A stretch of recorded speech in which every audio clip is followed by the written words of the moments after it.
resource and sagacity. Oliver is a Great Western tank engine.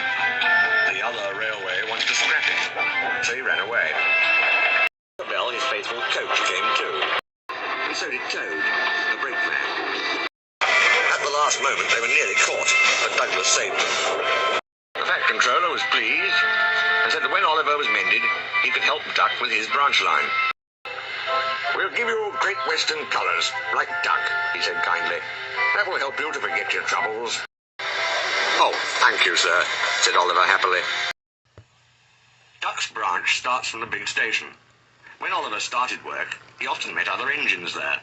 They all wanted to know about his adventures. "Amazing," Henry would remark. "Oliver," said James, "has resource." "And sagacity," put in Gordon. "He is an example to us all." "You're too kind," giggled Oliver modestly. But he was only a tank engine after all. No big engine had ever said admiring things to him before. I'm sorry to say that it made him puffed up in the smoke box. The Fat Controller rescued another coach called Dulcie. She trundled along with Isabel. Oliver sang, "Oh, Isabel's a funny coach, and so is Dulcie too. If I didn't look after them, they'd not know what to do." "Just listen to him. Just listen to him," twittered Dulcie. "He's proud, he's conceited, he's heading for trouble," Isabel sadly replied. "I feel it in my frames," she shrieked as they rounded a curve. Oliver just laughed. Henry said, "I'm amazing. He's right. What do I care for trouble? I just push it aside."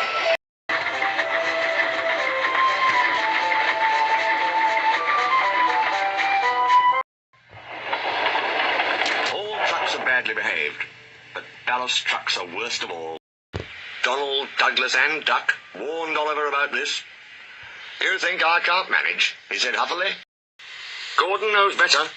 He says I'm sagacious." "You may be good gracious, but say no more, Duck. It's maybe a pity, but the wee engine'll just have to learn." Today, Oliver took the trucks by himself for the first time. He pulled the loaded ones to a siding and pushed empties to the chute.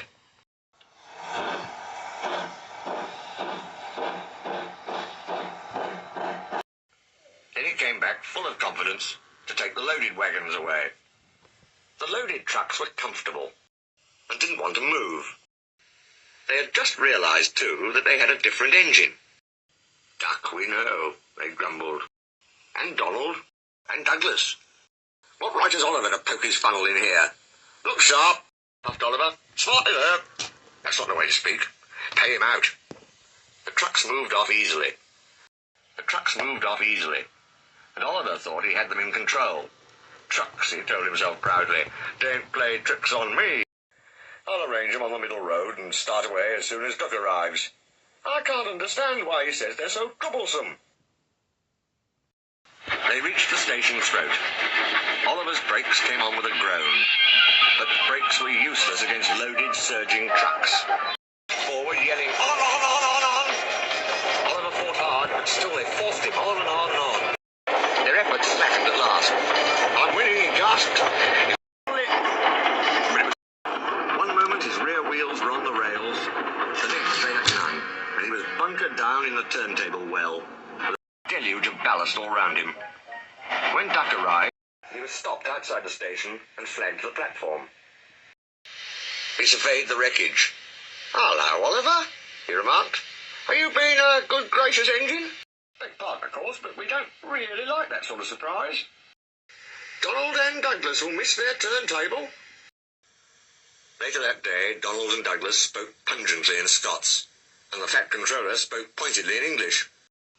All three left Oliver in no doubt at all, but so far from being sagacious, he was a very silly engine.